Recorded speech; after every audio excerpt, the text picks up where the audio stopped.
Hello everyone, social सफ़ीर by Vanita पे आप सबका बहुत बहुत स्वागत है। आज हम फिर से आपके आगे प्रस्तुत हैं एक और नया लेक्चर लेके, जो कि है द आइडिया ऑफ सत्याग्रह। तो जब हम सबसे पहले बात करते हैं वर्ड सत्याग्रह की, इसको समझना बहुत ज़्यादा ज़रूरी है।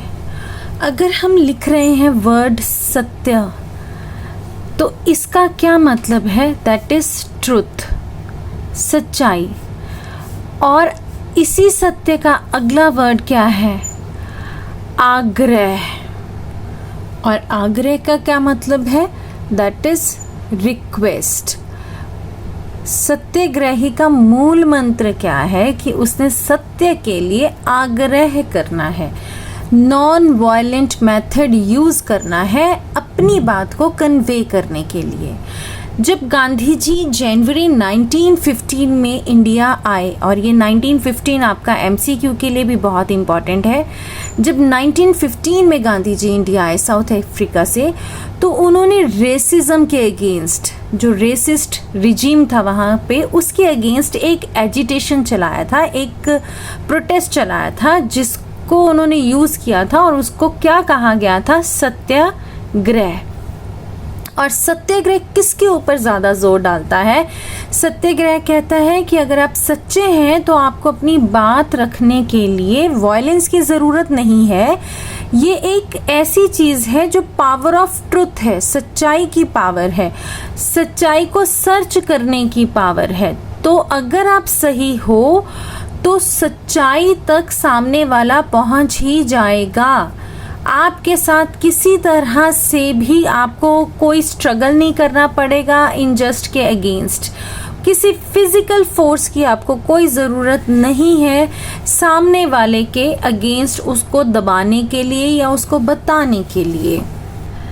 सत्याग्रह एक ऐसा मेथड था जिसको कि गांधी जी ने इंडिया में आने के बाद यूज़ किया, और ये मेथड हमारी इंडिपेंडेंस में एक इम्पॉर्टेंट वेपन की तरह यूज़ किया गया।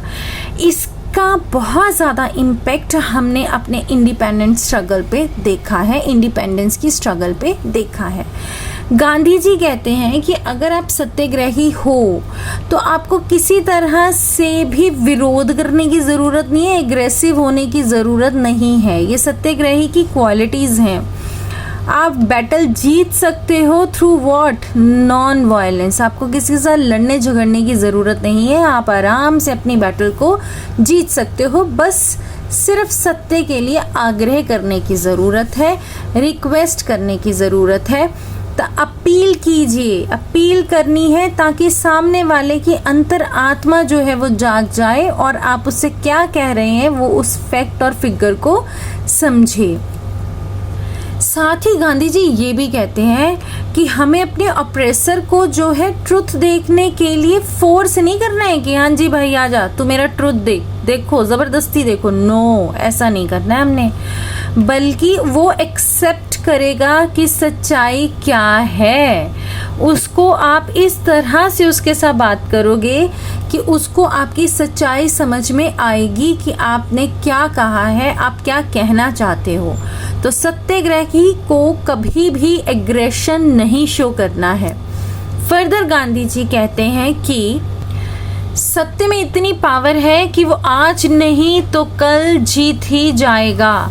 It will definitely win. आज नहीं तो कल वो पक्का जीत जाएगा।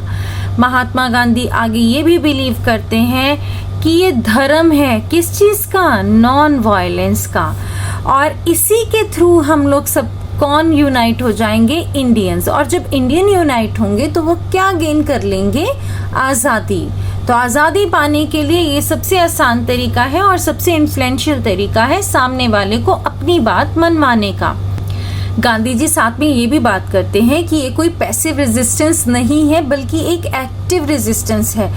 हम अगर ये बोलें कि सत्याग्रह करने वाला क्या सुस्त सा बंदा, वो तो कुछ भी नहीं कर रहा, क्या आ रहा है धीरे से अपनी बात बार बार मनवा रहा है, नहीं, इतनी पेशेंस हर किसी में नहीं होती है। अगर सत्याग्रही आ रहा है और वो आपके आगे रिक्वेस्ट कर रहा है, इसका मतलब वो पर्सन अंदर से बहुत स्ट्रांग है, और हम इसको पैसिव रेजिस्टेंस की जगह एक्टिव रेजिस्टेंस मानते हैं। क्योंकि इसका असर भी बहुत ज़्यादा बड़ा होता है। इसके अलावा गांधी जी कहते हैं कि जो सत्याग्रही है वो कभी भी अपनी फिजिकल फोर्स को यूज़ नहीं करेगा, यानी कि अगर सामने वाला आपको मार रहा है तो आपने उसको वापस रिटर्न में मारना नहीं है, फिजिकल फोर्स यूज़ नहीं होगी। जो सत्याग्रही है वो पेन बर्दाश्त कर लेगा लेकिन किसी को पेन नहीं देगा। वो डिस्ट्रक्शन बर्दाश्त कर लेगा लेकिन किसी की डिस्ट्रक्शन नहीं करेगा। तो इतनी ज़्यादा जो सत्याग्रही है शुड बी ट्रेंड, उसमें इतना पेशेंस जो है वो होना चाहिए। और अगर हम सिंपल भाषा में कहें तो सत्याग्रही कभी किसी का बुरा नहीं चाह सकता, उसके अंदर कभी भी किसी के लिए कोई इल विल की भावना नहीं होगी। वो हमेशा सबका अच्छा ही सोचेगा और अच्छा ही करेगा। जो सत्याग्रही है, जो सत्य के लिए आग्रह कर रहा है, याद रखिए अगर वो इस सिस्टम को यूज़ कर रहा है, इस वेपन को यूज़ कर रहा है, इस मेथड को यूज़ कर रहा है, तो उसकी सोल बहुत ज़्यादा प्योर है। तभी ही वो सामने वाले के एग्रेसिव होने के बावजूद भी कभी कोई एक्शन नहीं लेगा, एग्रेसिव एक्शन नहीं लेगा।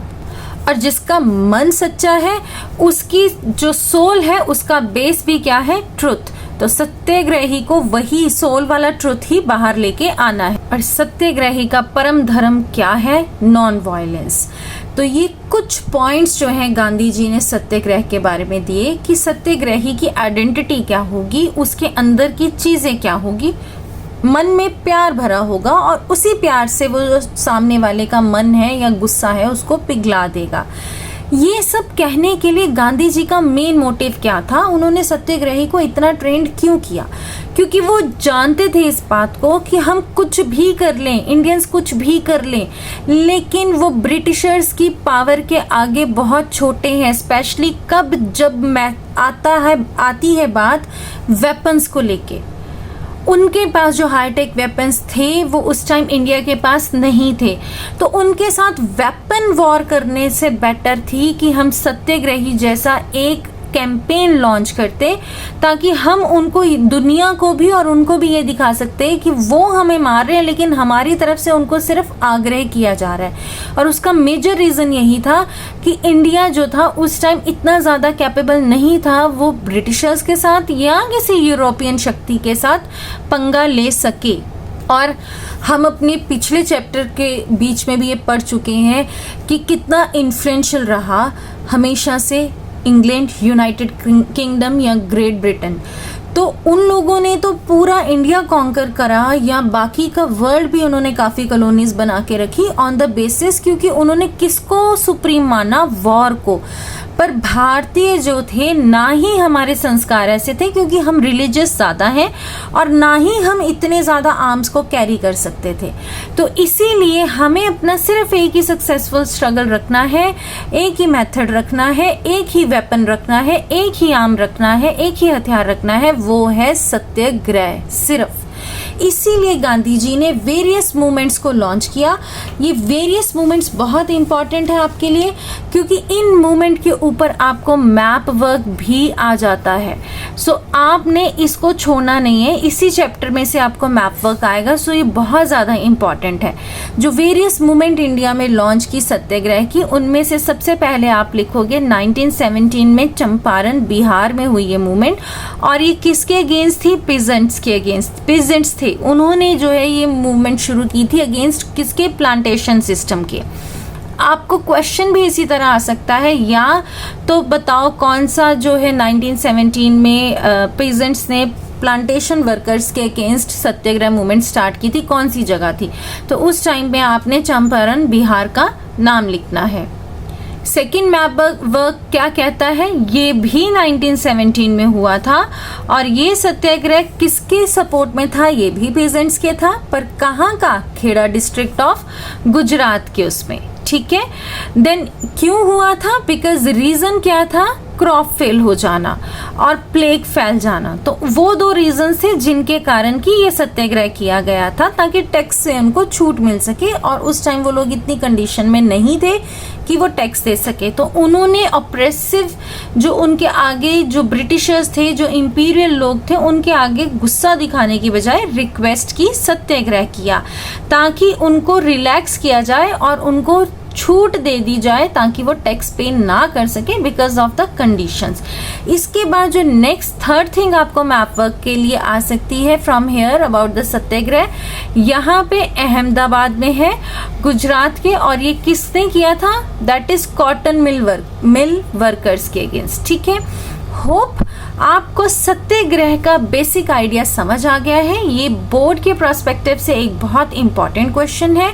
आपको कम से कम 5 मार्क के लिए इस क्वेश्चन को याद करना पड़ेगा, ताकि कुछ भी इंपॉर्टेंट आपसे छूट ना जाए। जल्दी ही मिलते हैं एक और नई वीडियो के साथ। तब तक के लिए इस चैनल को लाइक, शेयर एंड सब्सक्राइब करना मत भूलिएगा। Till then, take care. Thank you.